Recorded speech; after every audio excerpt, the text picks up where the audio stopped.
तर वनस्पतीवर किंवा झाडावर वनस्पतीवर आपण फवारणी जे करतो, पेस्टिसाइड्स करतो, तर त्यामध्ये ऑक्साईड कशाप्रकारे महत्त्वाचा रोल प्ले करते हे आज आपण जाणून घेऊया. तर त्यासाठी मी 2 ग्लासमध्ये पाणी घेतलेलं आहे आणि त्यामध्ये एका ग्लासमध्ये मी हे पान घेऊन टाकतो.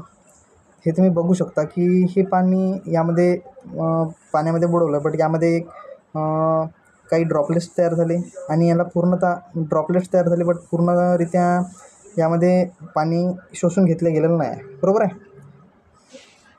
ड्रॉपलेट्स म्हणजे एक दवबिंदू तयार झालेले आहे आणि पूर्णतः हे शोषून घेतलं गेलेलं नाही आहे.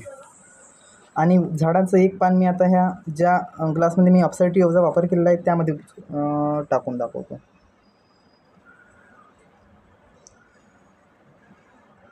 तर या दोन्ही पानामध्ये तुम्ही फरक बघू शकता की ॲक्च्युली ज्या पानामध्ये मी ऑक्साईडचा वापर केला आहे ते पूर्णतः पाणी शोषून त्यामध्ये पुरेपूर वनस्पतीचा आपला पेस्टिसाइडचा वापर करून दिले गेलेला आहे आणि ज्यावर आपण ऑक्साईडचा वापर केला नव्हता ते पान पूर्णतः थेंब साचलेले आणि ड्रॉपलेट्स दवबिंदू तयार झालेले आहे. आणि ज्यामध्ये आपण ऑक्साईडचा वापर केलेला आहे ते पान तुम्ही बघू शकता ते पूर्णतः पाणी शोषून घेतलेलं आहे आणि जे पेस्टिसाइड किंवा आपण फवारणी वापर करतो ते ऑक्साईड अशा प्रकारे पूर्णतः आपली फवारणीचा उपयोग करून देण्यास मदत करते.